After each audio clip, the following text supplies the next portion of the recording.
Le loup qui avait la tête dans les étoiles. Texte de Oriane Lallemand, illustration de Éléonore Thuillier. Il était une fois un loup qui avait la tête dans les étoiles. Il passait ses nuits à observer le ciel. Il imaginait des planètes habitées par des êtres étranges et merveilleux. Il leur renvoyait des signaux dans la nuit. Il s'appelait Loup. Un soir, Loup aperçut quelque chose qui clignotait là-haut, tout là-haut, de l'autre côté de la galaxie. C'était sûrement un vaisseau extraterrestre.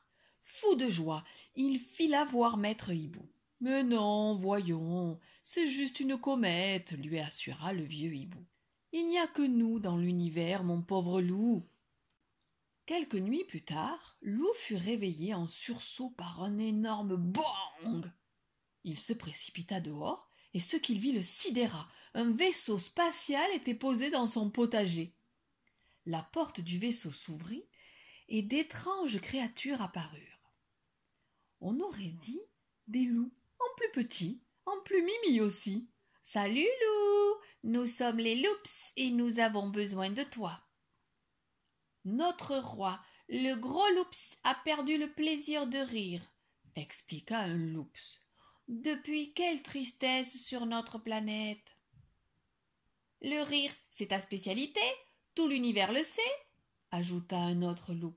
« Toi seul peux nous aider. »« Tout l'univers, vous exagérez, » fit Loup flatté. Mais sans plus attendre, les loups poussèrent Loup à l'intérieur de leur vaisseau qui décolla aussitôt. Le museau collé au hublot, Loup regarda la terre s'éloigner. « Ta planète est loupsement jolie, » commenta un loups. « La plus jolie du système solaire, si tu veux mon avis. »« Regardez !» l'interrompit Loup, tout excité. « Voici la lune. Et ne serait-ce pas Mars là-bas ?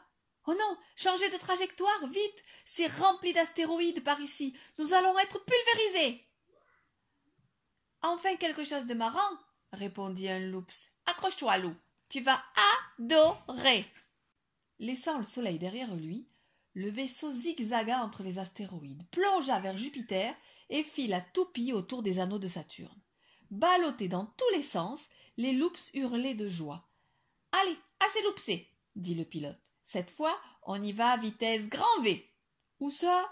s'affola Loup. « Dans ce trou noir, juste là. »« Alors tout est fini, » murmura Loup horrifié. « Adieu la terre, adieu mes amis, adieu ma louve chérie. » À peine englouti par le trou noir, l'engin fut recraché de l'autre côté.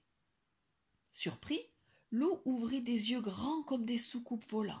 « Bienvenue dans notre galaxie, » firent les loups. « Voici les planètes Artifice, Swing, Toboggan et Tornado.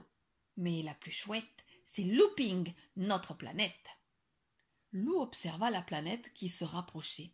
Elle n'était pas du tout comme il l'avait imaginé. C'est alors qu'un choc terrible se produisit. « Alerte, alerte !» cria le pilote. « On s'est fait loupser par un reloups. Le hublot arrière est ouvert. Sortez les loups au bal et surtout, protégez Loup. » Hélas, Loup était déjà entre les pattes du reloups qui le tournait et le retournait dans tous les sens. « Il faut récupérer Loup !» hurla le pilote. « Tout le monde à son poste, à vos marques, prêts, loupsez !» Des balles multicolores jaillirent de tous les côtés du vaisseau. Aussitôt, le reloups lâcha Loup et se précipita à leur poursuite en jappant de joie. Sans perdre un instant, le vaisseau plongea pour aller chercher Loup. Quand il fut en sécurité à bord, Loup soupira. « C'était quoi cette chose ?»« Un reloups volant. Ce qu'il aime, c'est jouer. Il n'est pas méchant, tu sais, juste très collant. Sur notre planète, on a aussi des reloups à pic, des reloups d'eau et des reloups domestiques. »« Vraiment ?» fit Loup interloqué, tandis que le vaisseau, enfin, se posait. Au sol, le roi des loups les attendait, l'air aussi malheureux qu'une comète sans queue. « Salut, Majesté, nous te ramenons Loup, le champion du rire sur sa planète. » Le gros loups essuya une larme qui perlait à ses yeux. « Ah, si seulement il pouvait réussir, j'exaucerais tous ses désirs, » renifla-t-il.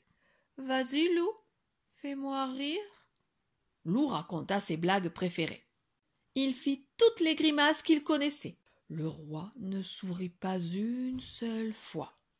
Loup se mit alors à sautiller en chantant et en remuant du popotin. Cela faisait toujours beaucoup rire ses copains.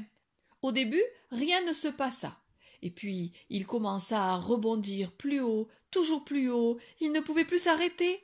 Pauvre loup, il gesticulait dans les airs, tête à l'envers, puis retombait sur le museau. Aïe!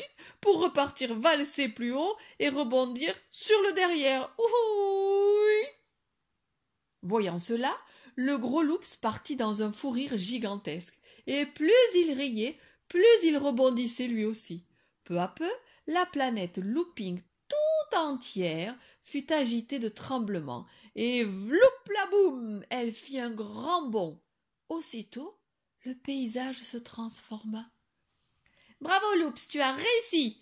applaudirent les loups déchaînés. « Tu es vraiment épouloupsant !»« Demande-moi ce que tu veux, » ajouta le roi hilar. « J'aimerais visiter votre planète, » répondit Loup, encore secoué. « Elle a vraiment l'air super chouette. » Loup découvrit la planète Looping, escorté par une troupe de loups en folie. Pendant la visite, il changea de couleur 10 fois, rebondit beaucoup, se gava de délicieux croque-loups et rigola.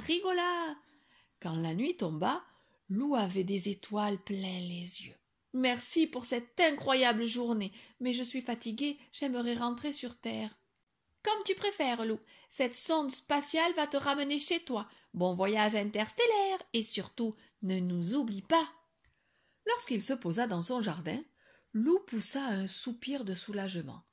Quel bonheur de retrouver cette bonne vieille terre. En titubant, il regagna sa maison. « Hé, Loup !» l'appela alors maître hibou. « D'où viens-tu comme ça ?»« D'une autre galaxie, » répondit Loup sans se retourner.